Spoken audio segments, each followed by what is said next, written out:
In the year 20 bazillion, gazillion, tadillion, quadrillion, villion AD, one man is left to roam the earth. This man is James T. Kaiser. Why him? Who cares? But this is his journey into reviewing games in the deep future as Kaisercade, the last reviewer on Earth! Hi there, I'm James T. Kaiser, the last game reviewer on Earth. And if you're watching this, chances are you're one of the very few survivors out there in this very deep future of the year. Well, you know what year it is, it's in the darn credits. And welcome to Kaisercade, a very special episode 0 edition of Kaisercade, where I'm taking a look at stuff that was cut from, well, I can't say previous episodes, because these episodes haven't been aired yet, but episodes from Season 1 of Kaisercade. Yes, I'm saying Kaisercade too much, but Kaisercade, blah, blah, blah. But first of all, what is that word, Kaisercade? Well, it's a video game related show where I, talk about stuff. I review games, talk about cheats, other things that I haven't figured out what to do with the show yet, and video game related media, such as videotapes and whatnot. Plus with a little mix of taking all the twists and turns of everything I love from the video game related shows that I love, such as The Zone, Kaisercade, Video Masters TV, GamePro TV, all that stuff, all the good stuff. Yes, all the good stuff. Except for the bad stuff that I'm not going to mention on the show, but you know who you are. And yes, this episode's all about deleted content from other episodes of Kaisercade. So it's not going to be a very long episode, as there's only 5 segments in this episode. Well, 4 deleted segments and 1 bonus thing. And kicking off this episode is a deleted review from episode 1 of Kaisercade.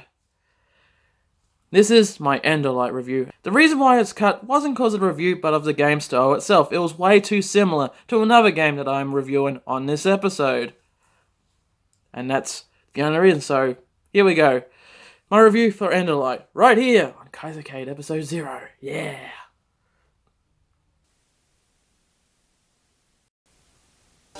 Endorlight has you playing as a pink-haired, bearded cave explorer, aka a spelunker.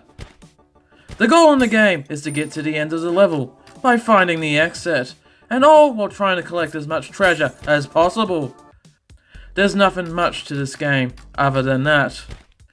Well, there are boss fights that happen after a certain amount of levels, but other than that, that's pretty much it. And all of the objects that get in your way are pretty much the typical ones, such as spikes and monsters. But our main hero is equipped with 3 different attacks, which include an axe, a whip, and a bow and arrow. Ooh. Yes, I know I listed 4 items, but the bow and arrow are technically just 1, which are good for covering all of your different attack ranges. The levels in this game are also randomly generated, and this is also the game's biggest problem, as it can generate levels that are impossible to beat. And I don't use impossible as in the levels are ultra hard. Nope, I mean it in the literal term, as in it really does generate impossible levels that you won't be able to get past. When it did give me working levels, I did have quite a bit of fun though. When it comes to the controls in this game, moving around and jumping feels just fine. But when it came to the weapons, it got a bit uncomfortable due to the way that they were mapped out on the controller, but thank goodness I could change that in the settings. The soundtrack is actually the best thing about this game. With its high energy retro vibe mixed in with classic hard rock, it got me in the mood to really beat this game. Overall, I did have fun with this game, but the broken level generation completely ruins it. Sadly, you won't be able to play this game anymore, as it was removed from Steam. But even then, you aren't missing out on anything that important anyway. This game gets a 42.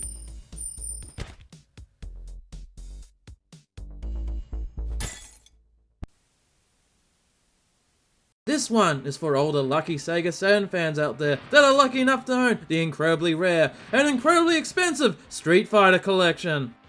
Okay, you're more than likely got the cheaper Japanese import version.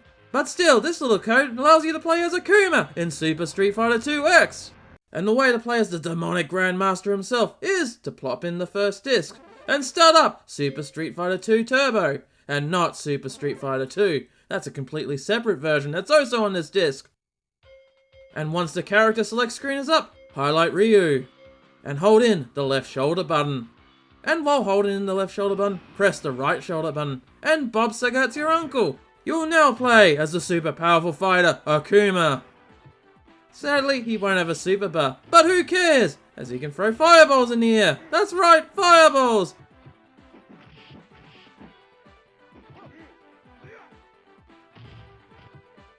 Yes, that was a cheat segment. The first of many, whether you like it or not, it's staying on the show. And that was of me showing you how to play as Akuma in Super Street Fighter 2 Turbo for the Sega Saturn. And the reason why that segment was deleted was purely for space. As the episode it's from, episode 2 by the way, had one segment too many. Yeah, coming up next on the show is 2 more cheat segments. Yeah, these are going to be popping up throughout the season of the show, whether you like it or not. And these 2 cheat segments are for the exact same game. Tony Hawk Pro Skater 3 for the PC. And the reason why these were cut, again, these were going to be on the first episode, but these would have been 2 segments too much. So I just moved them to here. Enjoy. I hope. Yes. So, you remember liking Tony Hawk's Pro Skater 3 back when you were 12 or so, and now your 28-year-old self manages to track down the PC version you grew up with at a thrift store for only $1. And you get even more excited as you get another stroke of luck, as you find out that this game works perfectly on a Windows 10 PC. But sadly, you remember that Darth Maul was your main character. Don't worry though, you don't need to grind through the game, no pun intended, to unlock him. Just go to the cheat menu here and put in, all in lowercase mind you, YOHOMIES,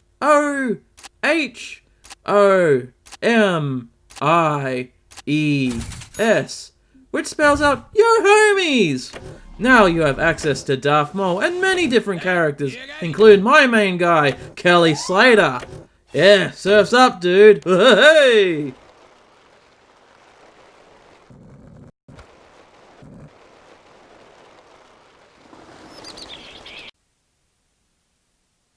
You may not notice, but the PC version has one super secret character that you won't find in any other version of the game. Just go to the cheat menu and put all in lowercase IDKFA, and you unlock Doom Guy! That's right! Doom Guy! You also unlock a special Gearbox tribute video as well. Sadly though, Doom Guy has a very plain moveset, so you may want to spice it up a bit, but still, it's Doom Guy! Come on!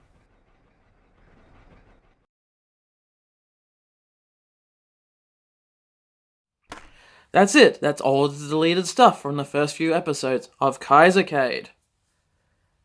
And it also serves as a good preview of what's to come. Granted, these segments are in a heck of a lot rougher shape than what I intend to for the future episodes. So yeah, so don't fully judge me on what the show's gonna be. Just take it as a wild idea of what I'm gonna do for the show. You know. And we're closing off with this last segment, which is a bonus segment actually. This is one of my video game media reviews where I take a look at video game related videotapes, music CDs, or whatnots. You know, media related to video games. It's not the video game itself. Ugh.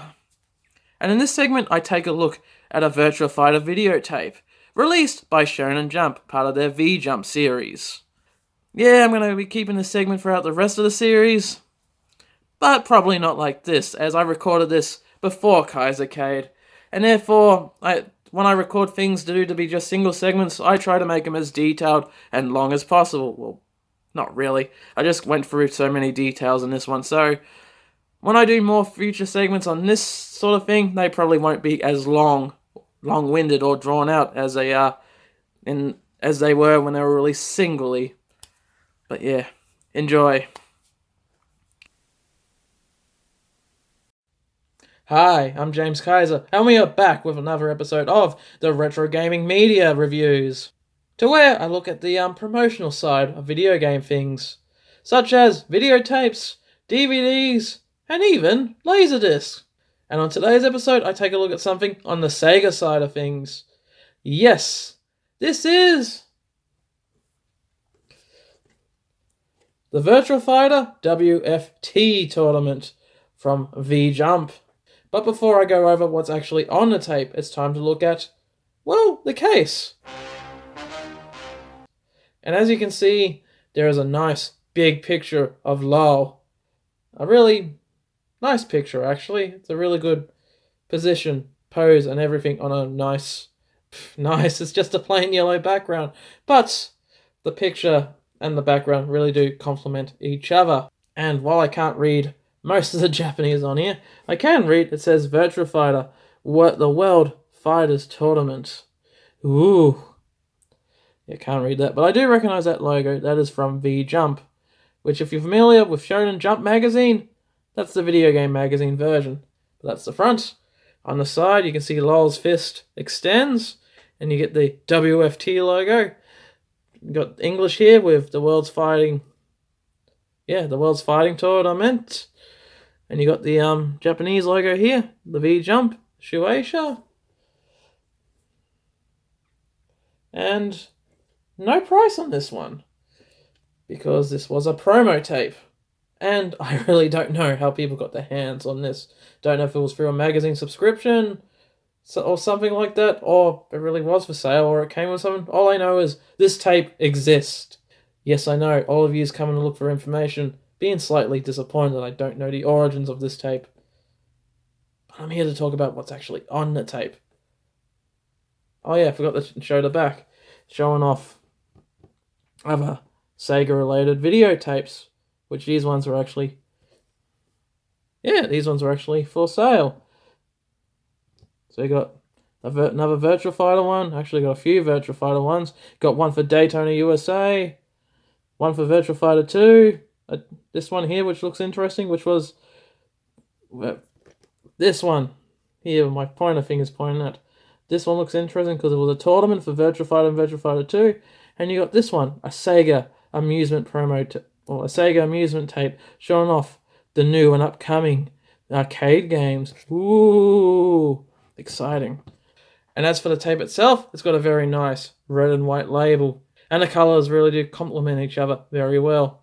And of course you got this. And I do like these Japanese tapes. And they got like the greyish sort of, the grey sort of cover here. In Australia, we just typically got the black one. And other than that, it's a pretty standard looking tape. But that's it for looking at the cover and the tape. Let's see what's actually on this thing. This tape opens up with a profile segment on all of the characters, which is appropriate, but nothing all that entertaining these days, as we are very well familiar with the characters now. Then the real fun begins, or lack thereof, but I'll get to that soon. Main segment of this tape is a tournament to see which is the best character, and the rules are simple: winner moves on, or the loser doesn't. As a long-time esports fan, I can safely say that the matches in this event are very mediocre, and dare I say, even staged. There's something not quite right about them. Player 1 always seems to win, and once Player 2 shows off all the characters' signature moves, then they mysteriously get beaten up and thrown out of the tournament. So this acts more like Don King's Virtua Fighter tournament than it does an actual one. The final match was a bit of a surprise though, as it was the only match that didn't follow the formula, and gives me another theory to what this tournament actually is. And that is, maybe this tape could be a reenactment of the events that happened in Virtua Fighter. You know, the original game, you know, the actual story. I know what you're thinking. Hey, stop giving them a hard time. This game was very new when this tape came out. But what if I told you that the Sega Saturn port of this game was out by the time this tape came out? And what if I told you that the Sega Saturn port of Virtua Fighter 2 was out when this tape came out? Making this being a release that doesn't quite make sense. Although, I'm not complaining. I welcome the idea of more Virtua Fighter videotapes, considering how many damn Virtua Fighter 2 and 3 promo tapes that were released in Japan. Although, it is even more surprising to see that Virtua Fighter 4 did get a promo tape released on videotape. But those are stories for another time. Next segment is a bit refreshing, as it is a promo showing off other Sega related promo tapes, such as one for Virtua Fighter, the CGMV, which I'm guessing stands for Computer Generated Music Video, and another Virtua Fighter tape, which acts as a guide video. There's even a promo tape for Daytona USA, which looks very fun to watch. And a tape for Sega Amusement, showing off the latest arcade releases such as Virtua Cop, Sega Rally, and Desert Tank. Yeah, I really need to track down those ones. Lastly, there's a bit in the promo that shows off a Virtua Fighter tournament from 1995. Actually, it's not just a Virtua Fighter tournament, but it's also a Virtua Fighter 2 tournament in there as well. So yeah, this little promo was incredibly fun to watch. And much better watching this one than the main feature on this tape. Next up, there's an analysis of the characters, which didn't matter much to me as I couldn't understand or read them. If I couldn't understand and read them, then how do I know that there was an analysis part? Shut up. Lastly, the final segment is someone beating Time Attack with LOL and getting a real decent time, which is an okay segment, but something about it was lacking. Overall, not a great tape, and you're best just find clips on YouTube or something of someone beating this game. And while you're at it, look up other non-rigged tournaments out there as well. They are hella entertaining. Although if you want this tape just to show off on your shelf, then it's not a bad one to do so, as it has a very interesting cover that will stick out and be the conversation at parties.